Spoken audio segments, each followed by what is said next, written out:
A nova fragata de Navantia para a Armada Española bótase ao mar nunhas horas en Ferrol. É a primeira das 5 unidades de élite que sae deste estaleiro para misións de defensa. Na construción das F-110 traballan 9.000 persoas. A ministra de Defensa, Margarita Robles, felicitou os traballadores por facer realidade un dos buques máis modernos do mundo.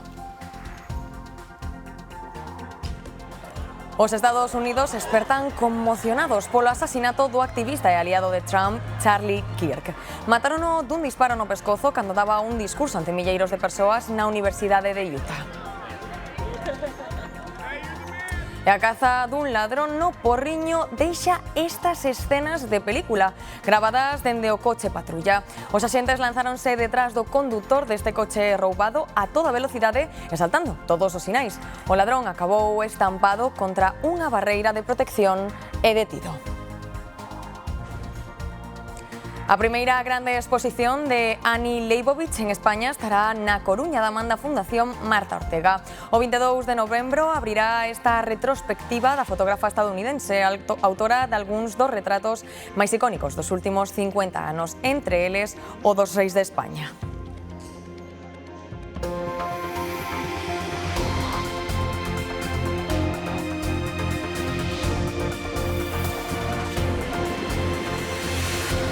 Saúdos, boas tardes. Ferrol vive un día sinalado no calendario. Nunhas horas bótase a primeira das 5 fragatas da nova serie F-110, un buque que abre unha nova era para a Armada Española e que consolida a cidade como referente para a industria naval europea.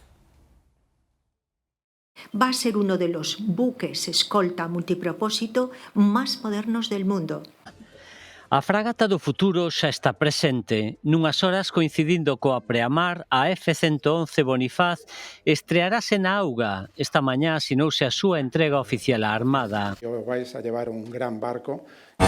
Una fragata de alta capacidad ofensiva y de supervivencia. É a primeira das 5 unidades da serie F-110. Conta cun deseño que combina a fortaleza militar, digitalización e autonomía operativa. Ten 145 metros de eslora e unha tripulación reducida. Un dos avances máis significativos é o chamado semelgo digital, unha réplica virtual do buque que recompila datos en tempo real desde os seus sensores e que lle permite predecir averías ou planificar mantementos. Supone un nuevo hito histórico para las Fuerzas Armadas. A construción das 5 fragatas sustentará 9.000 empregos nunha década. Estímase que participan no programa unhas 500 empresas. Y Galicia va a seguir siendo aquel punto fundamental para nuestras Fuerzas Armadas. Esta tarde votarase nunha cerimonia que reunirá unhas 5.000 persoas. Será presidida por Pedro Sánchez. De madriña exercerá a raíña Sofía. A ministra de Defensa entregoulles unha placa de agradecemento aos traballadores de Navantia que os seus representantes recolleron cunha bandeira palestina. Margarita Robles afeoulles o xesto. Aquí hoy no venimos a hacer política, porque no estaríamos a la altura de las circunstancias los que quieran hoy hacer política. O Goberno Central non asume a derrota que viviu onte no Congreso. PP, Vox e Junts tumbaron a redución da xornada laboral por considerar que prexudica as pymes e pode crear paro, pero aínda así, María, a ministra de Traballo, está convencida de que a medida sairá adiante. Si, Antía, ela insiste, pero o certo é que estamos ante a primeira derrota do goberno deste curso político e a derrota da medida estrela de Yolanda Díaz. Ela sabía que non contaba cos apoios, malia isto fala dunha vitoria nas rúas polo apoio dos sindicatos, pero non aquí, no Congreso dos Deputados, únicamente estivo arroupada polos seus, por Sumar e por un único ministro socialista, por Félix Bolaños. O resto do goberno, por axenda institucional ou por lecer, estivo ausente. Queda rechazado el proyecto de ley para... A pesar da derrota no Congreso, para Yolanda Díaz a redución da xornada laboral está gañada na rúa e é imparable. Volve criticar a Junts pola actitude que mantivo durante as negociacións. Ya no es una clave de negociación, es de chantaje. Yo tengo límites y no voy a entregar mi país. Pro PP demostrouse unha vez máis que o goberno non ten maioría no Parlamento. Volvió a demostrar que este gobierno no tiene capacidad para gobernar. E ademais, din, está dividido. El señor Sánchez ayer, mientras los demás votábamos, ¿sabe dónde estaba? con su mujer en estreno una película. A vicepresidenta restoulle importancia. No solamente no me sentí sola, sino que me apasionó lo que hice. Intentará de novo que se aprobe a medida e conta co apoio da ala socialista. Vamos a seguir trabajando de la mano también de los agentes sociales. Os agentes sociais están divididos nesta cuestión. A patronal celebra a paralización. Ha sido un respiro importante para más de 900.000 autónomos y pequeñas empresas. Mentres, os sindicatos anuncian máis movilizacións. Enhorabuena a la COE por esta victoria, que la disfruten mientras puedan. Van a sentir el latido sindical. Van presionar a patronal, os partidos que votaron en contra e tamén o goberno. Os sindicatos reclaman que se aprobe o novo rexistro horario no próximo Consello de Ministros. Por certo, aquí nunha xornada no Congreso dos Deputados cunha actividade absolutamente nula, porque por primeira vez na historia dende o Goberno solicitaron que se anulase o pleno de hoxe porque coincidía coa diada de Cataluña. Sorprende que pediran os socialistas e que non foran os grupos independentistas cataláns e se aplicara este mismo criterio con todas as festividades das comunidades autónomas estaríamos ante a suspensión de ata 6 plenos no ano 2026. En contra do que din o resto de enquisas recentes, o CIS coloca o PSOE 9 puntos por riba do PP. Segundo os datos difundidos hoxe polo organismo público, os socialistas medran 5,7 puntos e chegan a unha intención de voto do 32,7%. Aumenta así a vantaxe ante un Partido Popular que continúa segundo. O CIS perdendo apoios se conseguiría agora o 23,7% dos votos. Vox tamén retrocede ata o 17,3%. Sumar sobe unha décima xusto a que perde Podemos e o BNG mantense no 0,7%. Estes datos do CIS contrastan cos do resto das enquistas publicadas nos últimos meses. Hai só uns días 40 BD nunha sondaxe para El País situaba aos populares a cabeza en intención de voto cun 30,2%. O PSOE segundos cun 27% e Vox terceiros cun 17%. Sumar un 6% pola súa banda e Podemos un 3%. Esta enquisa non inclúe datos sobre o BNG nin doutros partidos ante unhas posibles eleccións xerais. Pedro Sánchez e o presidente de Castela-A Mancha, Emiliano García Paje, levaban tempo sen coincidir dende o Comité Federal do PSOE no mes de xullo, en o que Paje se mostrou moi crítico con Sánchez tras o informe da UCO sobre Santos Cerdán. Hoxe coincidiron en Cuenca na presentación do Plan de Formación ante Emerxencias Praescolares, un acto no que Sánchez eloxou o goberno de García Paje. Quiero reconocer en el gobierno de Emiliano García Paje esa vanguardia, ese trabajo previo que se ha hecho, al que se ha sumado ahora el gobierno de España desde junio de 2025 con la aprobación del plan que vamos a extender nada más y nada menos que a 25.000 centros educativos y también que va a llegar, ese es el objetivo ambicioso, a nada más y nada menos que 8 millones de estudiantes. Polonia pecha parte do seu espazo aéreo na fronteira con Ucraína e Belarús tras as incursións dos drons rusos. Tamén pide unha reunión urxente do Consello de Seguridade das Nacións Unidas, mentres Moscova asegura que este país da Unión Europea non é obxectivo militar, pero en Bruxelas hai preocupación. Houbo conversas das que, por certo, non participou Pedro Sánchez. María. Sí, Pedro Sánchez quedou fora desas reunións de alto nivel que mantivo o primeiro ministro polaco Donald Tusk cos principais líderes europeos tras o ataque ruso a Polonia. Conversas que tivo, entre outros, con Macron, Meloni, Zelensky ou o secretario xeral da OTAN. Pero neses contactos directos España non estivo representada, aínda que sí Sánchez enviou unha condena a esa agresión cualificándoa de inaceptable e ademais hoxe tamén desde o Ministerio de Exteriores convoca convocaron ao representante de negocios da Embaixada rusa en Madrid para trasladarlle a condena do goberno español. Paralelamente, aquí, Bruselas xa anunciou novas sancións contra Rusia e tamén reforzos na defensa europea. De feito, hoxe a Alemania comunicou que manterá unha brigada de tropas permanente en Chan lituano, onde, por certo, hoxe tamén un xefe militar da OTAN destacou a importancia de manter tropas militares de xeito permanente e ampliálo tamén no flanco este de Europa, porque dixo que a ameaza de Rusia non vai desaparecer a curto prazo. Este 11 de setembro, os Estados Unidos despertaron conmocionados polo asasinato do activista político e aliado do presidente Donald Trump, Charlie Kirk. Recibiu un tiro no pescozo cando interviña nun evento multitudinario na Universidade de Utah. As forzas de seguridade buscan o autor do crime tras deter un sospeitoso que logo deixaron en liberdade. Os atentados contra políticos nos Estados Unidos incrementáronse no último ano. O republicano Trump foi vítima de 2 atentados frustrados e a congresista demócrata Horman e o seu home foron asasinados a tiros na súa casa. O BNG cree que hai que tomar medidas logo da vaga de incendios deste verán. A voceira nacional do bloque, Ana Pontón, volve pedir unha moratoria para a plantación do eucalipto.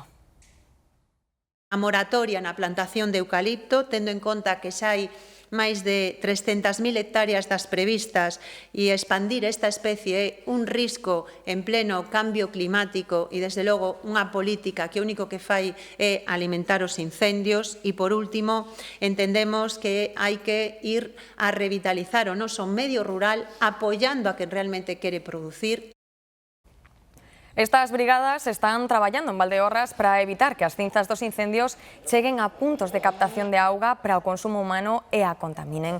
Fan elementos de contención coa propia madeira queimada e tamén retiran a que quedou nos ríos para previr inundacións. Son os traballos máis urxentes dentro do plan de choques pos-incendios do Goberno Central.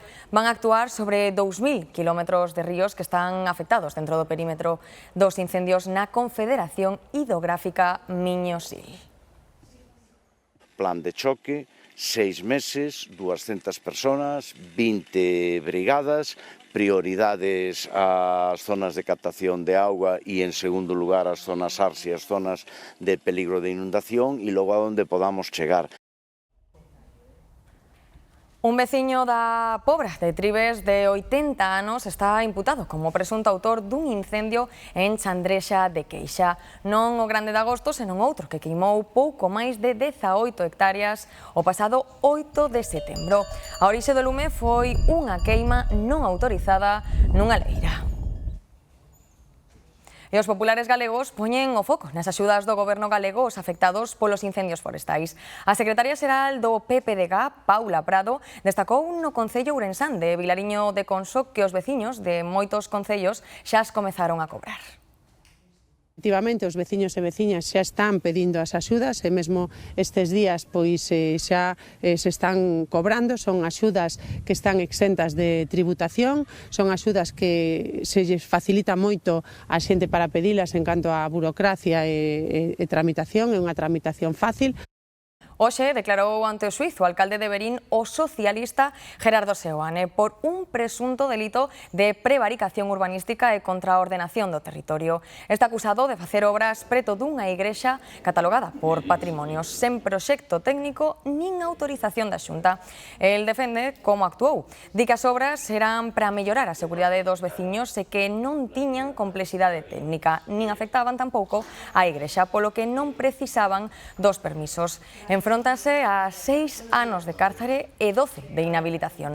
A voceira dos socialistas galegos no Parlamento, Lara Méndez, asegurou que tomarán medidas se o xuíz conclúe que houbo irregularidades.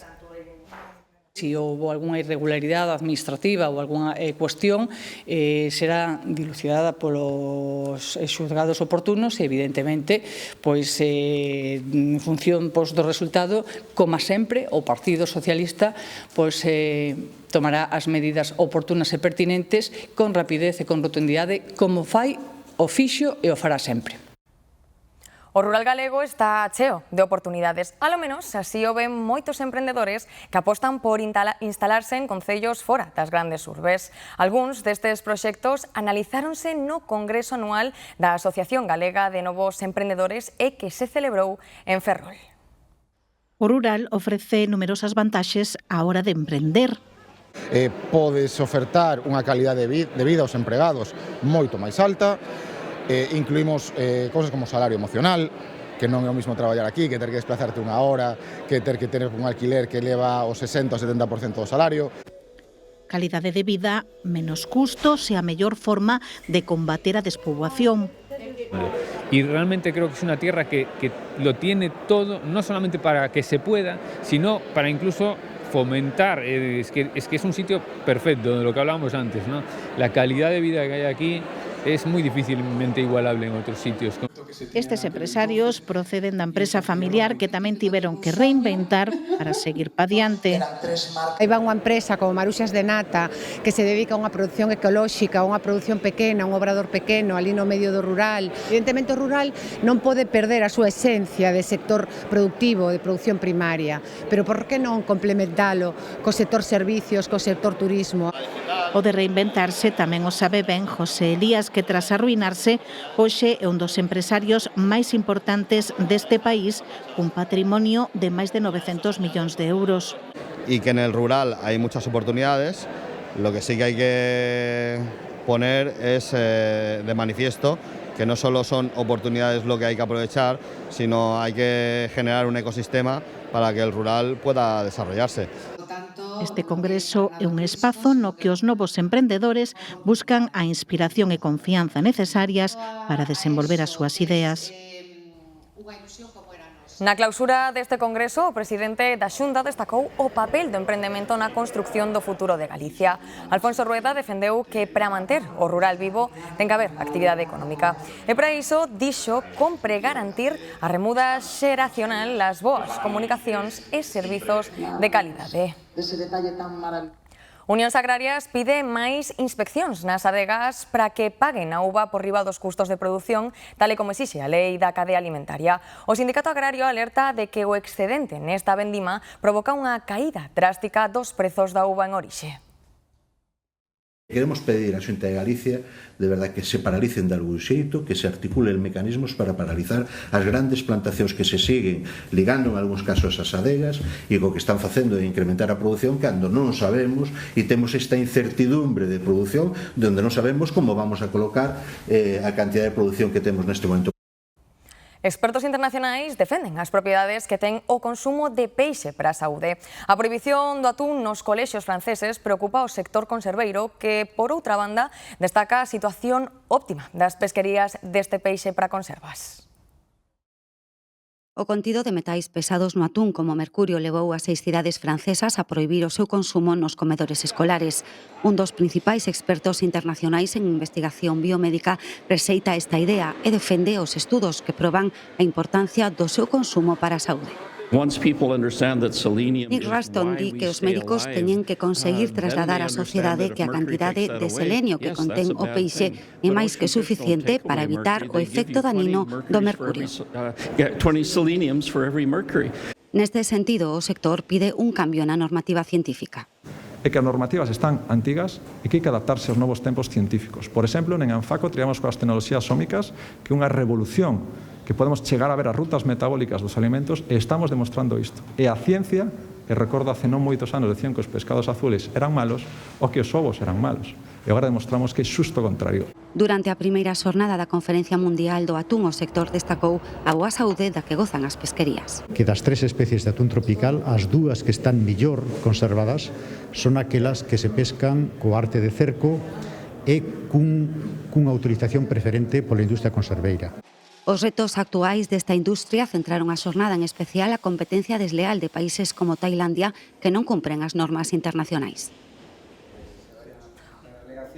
Os afeccionados á pesca recreativa están preocupados polo decreto que prepara o Goberno Central con novas restriccións, por exemplo, a pesca de lubina. A Federación Galega de Pesca Recreativa reuniuse hoxe co grupo do PP en Galicia para analizar o borrador dese decreto. Para os populares, trátase dun texto sen base científica que busca enfrontar estes pescadores cos profesionais. Anima tamén a Federación e a propia Xunta a presentar alegacións ata o día 20 deste mes. E o impacto da alimentación na saúde é evidente e tamén hai unha relación moi estreita entre o traballo e como comemos. Mais da metade dos traballadores asegura que non pode organizar ben as comidas por falta de tempo e que case 7 de cada 10 recoñece que recorre a comida por estrés, mentres case un 60% cree que come mellor cando teletraballa. Son datos dun estudo que se acaba de presentar e que analiza a relación entre a alimentación, a saúde física e mental e o rendemento no traballo. A improvisación é a peor inimiga dos hábitos saudables na alimentación. A ela recorren o 25% dos traballadores por falta de tempo. E hoxe toca comer tarde ou non comer, mellor dito. De bacon con queso e, bueno, me gustou mucho. Segundo o estudo de hábitos saudables no entorno laboral, só a metade dos traballadores organizan as comidas con antelación e un 40% levan o táper ao traballo. Por que? Porque non hai tempo, anda sempre a correr, anda sempre estresado, non hai tempo nin de cociñar. Llegar a casa, hacer la comida, hacer las cosas y era bastante complicado. A comida preparada é un recurso habitual entre a poboación activa. Entre la 1 y 2 viene a recoger, que suele ser gente de negocio, gente que trabaja, o sea, pasa, coge, se va para casa e tal. Sobre todo por pouco tempo. Entre o traballo non me combina moito co tempo libre para poder cociñar. O estrés é un factor determinante da denominada alimentación emocional, é dicir, comer por ansiedade durante a xornada laboral. E a mala alimentación repercute tamén no rendemento laboral. Dende enfermedades cardiovasculares tamén nos pode afectar moito o descanso, o aumentar a grasa corporal, evidentemente tamén pois vai haber moitos máis ronquidos, peor descanso, o peor descanso vai facer que xa rindamos peor. O teletraballo favorece o picoteo, pero mellorou os hábitos. O 60% asegura que traballando na casa aumentaron o consumo de froitas e verduras. A Xunta vai crear centros específicos para acoller os menores estranxeiros non acompañados que o Goberno Central vai trasladar a Galicia. Xa están buscando localizacións. A conselleira de Política Social adiantou que a máis dos 5 rapaces dos que teñen constancia súmanse outros 15 que o Goberno debe acoller por orde do Supremo e que tamén van enviar a nosa comunidade. Ven de rachar este modelo de protección integrador no que sempre conviviron menores estranxeiros con outros menores de aquí e, polo tanto, é un sistema que sempre funcionou. Agora, o Goberno de España, con esta imposición, nos obriga, aínda que non queremos, a comezar a crear centros específicos para menores estranxeiros na nosa comunidade. A formación profesional achégase ao rural a través das aulas nómades que se poñen en marcha por primeira vez este curso en Galicia. Son aulas itinerantes que xa están funcionando nos institutos de Laracha e de Ames. Dous institutos de Ames e Laracha estrean este curso as aulas nómades, un programa experimental e innovador para mellorar a oferta formativa básica no rural. Ata non hai moito, neste instituto de Ames tiñan 200 alumnos, agora hai 870 matriculados.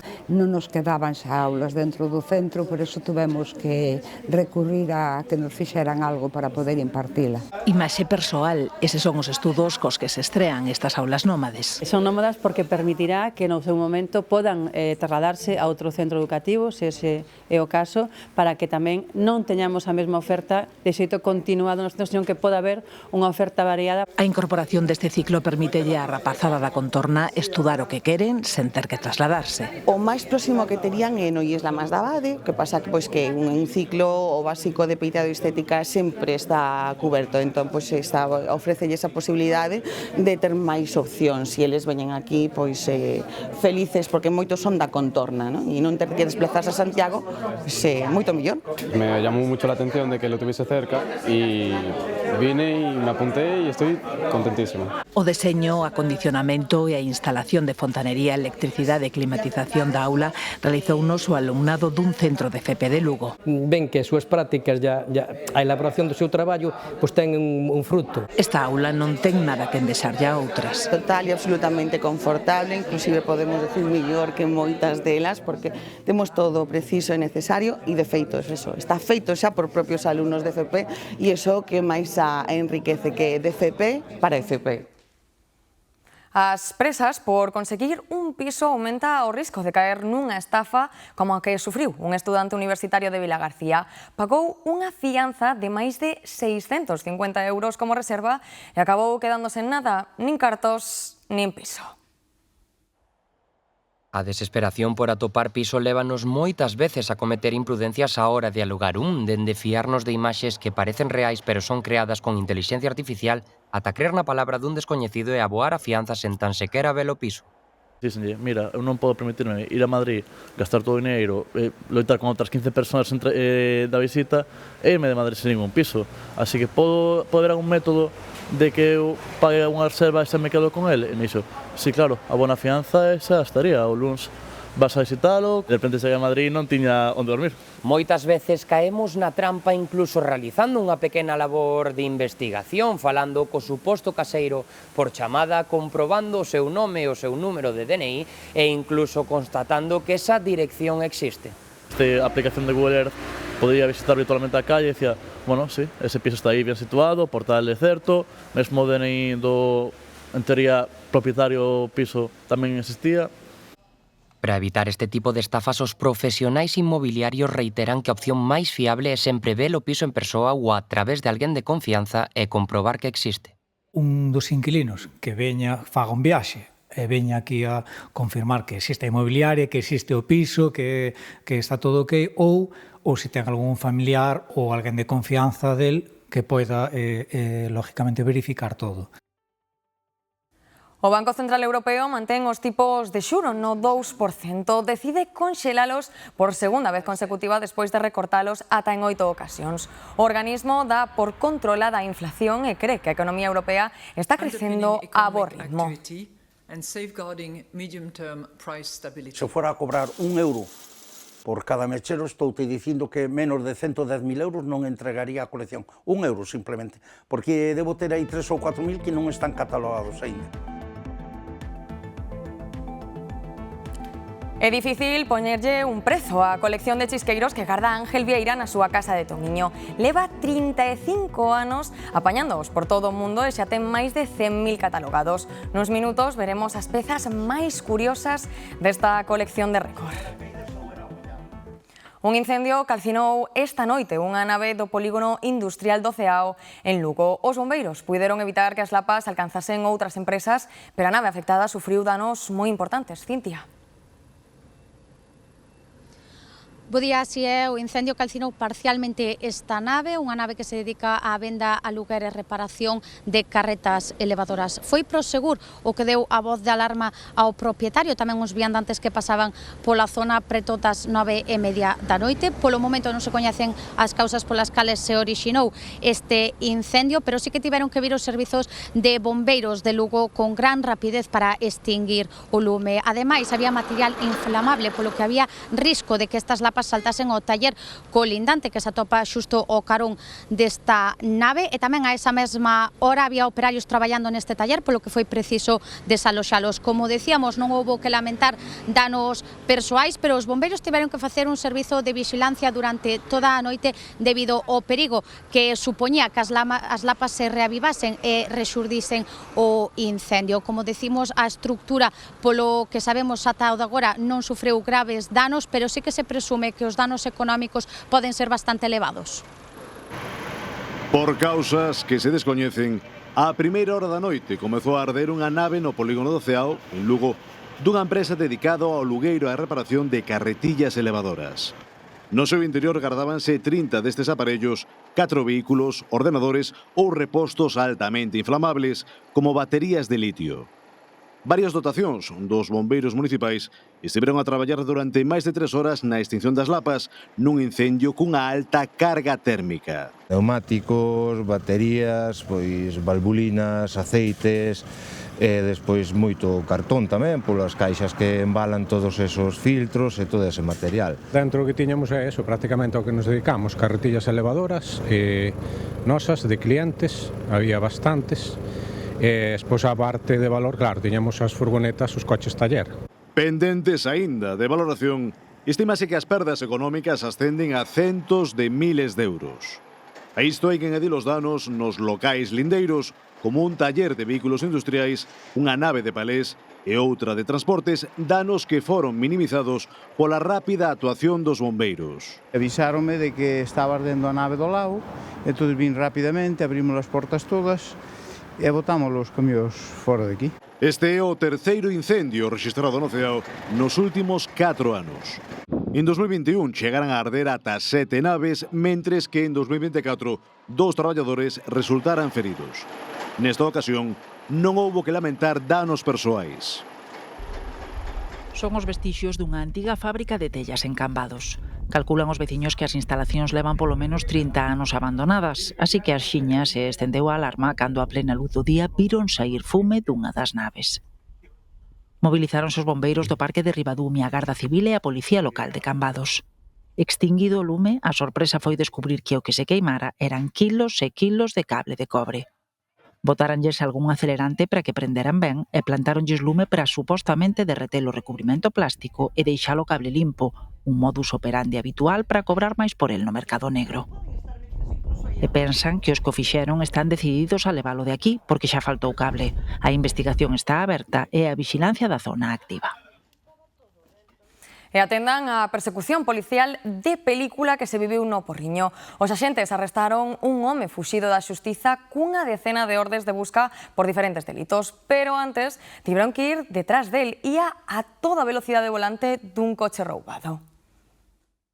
Todo comezou cando unha patrulla da Policía Local do Porriño viu un coche circulando en dirección contraria e sen luces. Trataron de darlle o alto e deuse a fuga, dando volta por diversas rúas do casco urbano, hasta que chegou a un cruce, unha intersección, que perdeu o control a alta velocidade que iba, golpeou contra unha avionda e aí lograron detelo. Foi unha espectacular persecución policial por diferentes rúas do concello. O detido non tiña permiso de circulación e conducía un coche roubado horas antes en Tui. E nunca obtuvo permiso de conducción, o vehículo fora roubado esa noite, o propio titular non se percatara hasta que a policía, 7 da mañán, chamouno para dicirlle que estaba o vehículo en Porriño, non daba crédito, dicía que non podía ser, que o vehículo estaba na súa vivenda, pero, bueno, foi levantar a persiana e se deu conta que lle faltaba o seu vehículo. O detido ten 36 anos e é natural do Porriño e un vello coñecido da Policía Local. Levaba 3 anos fuxido da xustiza e cunha decena de ordes de busca ás costas. Tamén é o suposto autor de roubos recentes en establecementos do Porriño. Xa o tuveramos varias veces, xa estuvera en prisión máis de 2 anos, en prisión xa, e teñamos constancia que a principio deste verán roubara presuntamente en diversos locales. O detido xa ingresou no cárcere da Lama. En Granada, a Garda Civil liberou unha muller que levaba 13 horas secuestrada na súa propia casa a mans dun veciño que antes matara o seu marido. O suposto asasino é un home de 61 anos coas facultades mentais perturbadas que mantiña unha relación difícil coa parella. Detivérono esta madrugada despois de 12 horas de negociación. O suceso mobilizou máis de 200 axentes. E a Garda Civil desmantelou en Sevilla unha banda dedicada ao contrabando de tabaco e detivo 7 dos seus integrantes. Clausuraron unha fábrica clandestina con capacidade para producir case 2 millóns de cigarros diarios e interviñeron paquetes de tabaco listos para distribuir por valor de máis de 10 millóns de euros. En Vilagarcía de Arousa, os bombeiros levaron a cabo un rescate vertixinoso nunha canteira abandonada. Tiveron que descender 18 metros para socorrer un can que caera nun punto de moi difícil acceso. O can paseaba co dono á tardiña nas inmediacións desta canteira abandonada de Vilagarcía. Por motivos que se descoñecen, o animal escapou e acabou caendo polo precipicio. Se observa que o can está a uns 18-20 metros de altura nun saínte que hai da parede vertical desta canteira. Nun primeiro momento tentaron chegar ao can cunha escada dende a zona do lago, pero ao comprobar que non era posible, decidiron rescatalo dende o alto. O primeiro de todo sempre é buscar anclaxes seguros e unha vez a partir de aí dous efectivos, dous membros do servizo proceden a realizar un rappel, un descenso por estas cordas para chegar ao punto no que estaba o animal.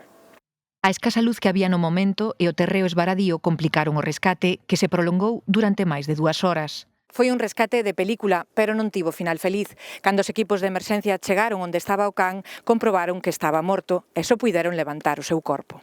Tentas salvar a vida dese animal ou desa persoa e cando non é posible xa, polo menos entregarlle o corpo ou a familia, vamos. Agardan que polo menos este vertixinoso rescate sirva para concienciar sobre o perigo que ten achegarse a canteiras abandonadas, onde un paso en falso pode custarnos a vida.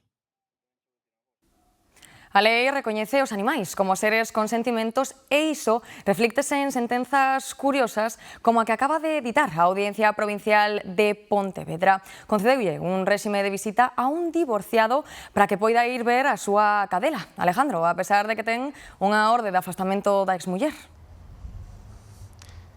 Sí, a partir de agora este home poderá pasar 2 días cada 2 semanas coa súa cadela enferma, malia que a custodia agora mesmo está en mans da súa exmuller. Un dictame que se basea na idea de manter ese vencello afectivo entre o can e o home que pode ser beneficioso para o benestar animal. En primeira instancia decidíase que o animal quedaba a cargo da súa exmuller, xa que pertencía á filla de ambos, que vivía coa súa nai, e tamén toda a documentación estaba a nome da muller. Agora, coa nova modificación da Lei de Protección Animal do ano 2021, a efectos xurídicos, os animais non poden ser considerados como obxectos e o que ten que primar é o seu benestar. Esta xornada ven marcada polo paso dunha nova fronte que entrou polo Atlántico e que deixa nubes e chuvia en prácticamente toda Galicia. Nas imaxes en directo de Vigo comprobamos que o ceo segue bastante cuberto e aínda cae algún chubasco. Os chubascos van chegando tamén ao interior. Estas son as imaxes da rúa, como ven, con un día tamén bastante gris. Lembren que poden consultar estas e outras cámaras sempre que queiran en g24.gal.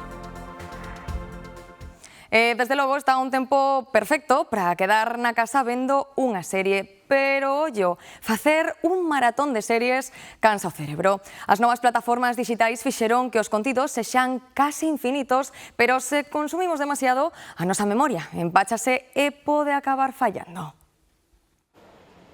Mais, e máis, e máis, non hai ollos para tanta pantalla. De media, cada español ve ao día case 4 horas de televisión, cada vez máis contidos de plataformas e a través do móvil, e moitos como José fan maratóns de series. Básicamente te vas a la plataforma de streaming, sí que es verdad que suelo pues un poco ver lo que recomienda, a lo mejor la plataforma y tal. A lo mejor me puedo llegar, si me engancha, 3 o 4. 3 capítulos, si puedo por la noche o así me los veo. Como mucho al día puedo llegar a 3 si estoy muy enganchado. 5 o 6 lo que me da hasta que me ahorra.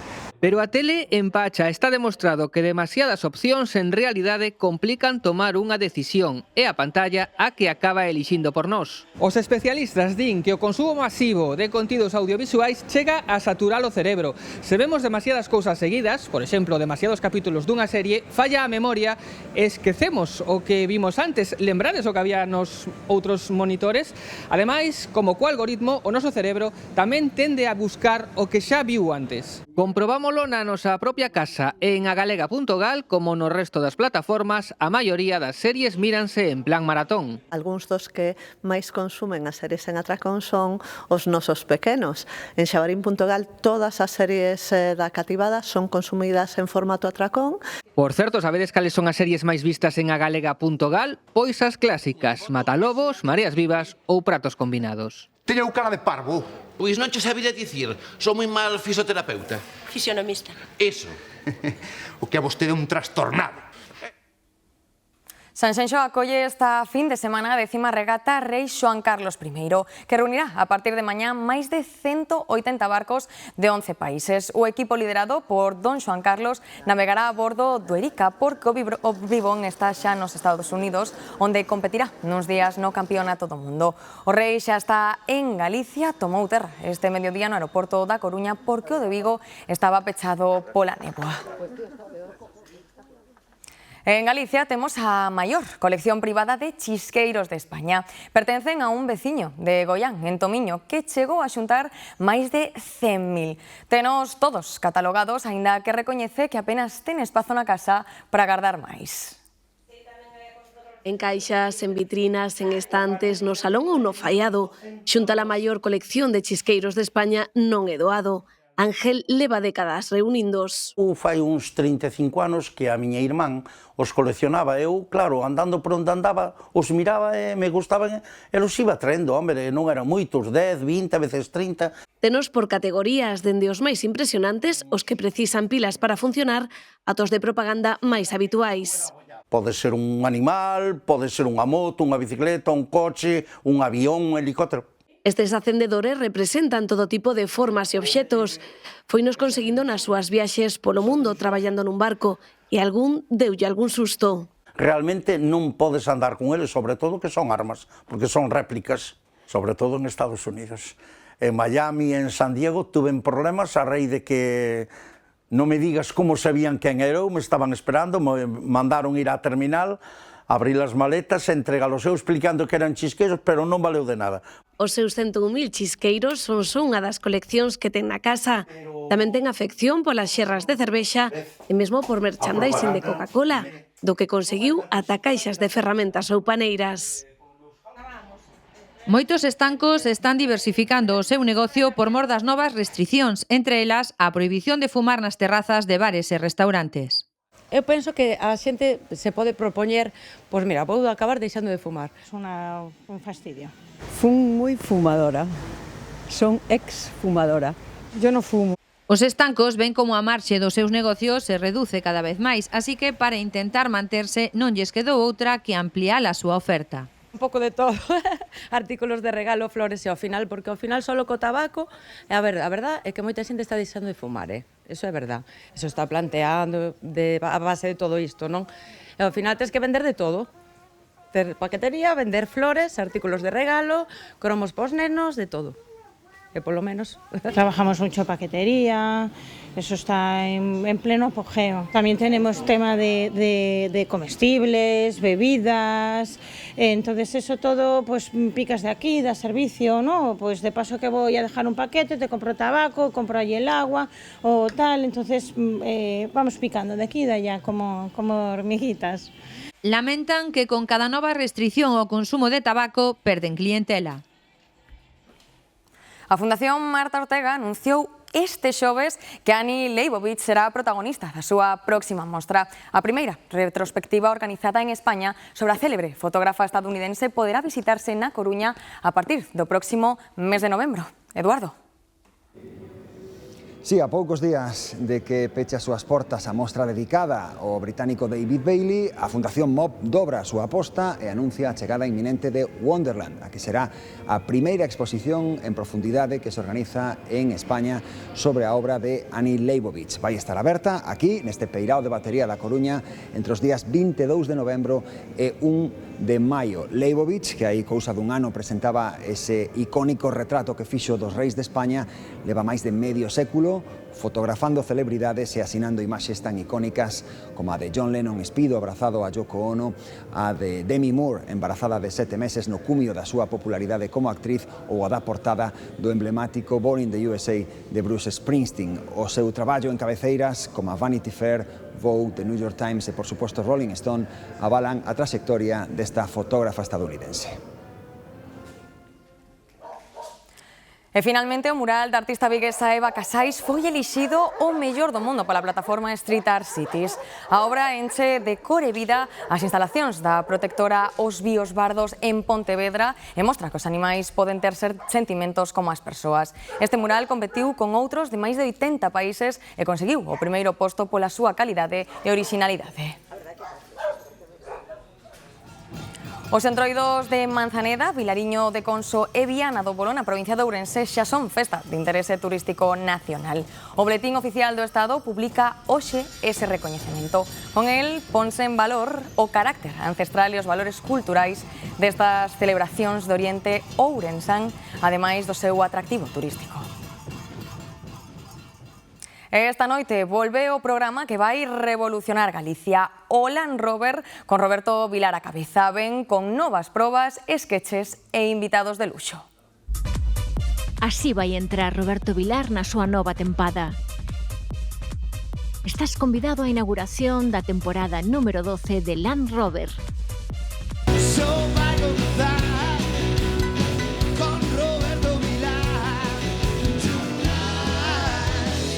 Despois das vacacións, toca volver ao chollo. E hoxe ven a divertirse un amigo do programa e danos os mellores consellos de saúde. Descubrimos que aínda hai quen sobrevive sen cobertura. Quen ven hoxe pintar a mona ao plató? Descubrímolo esta noite, aquí na TVG. Benvidas, benvidos a Land Rover.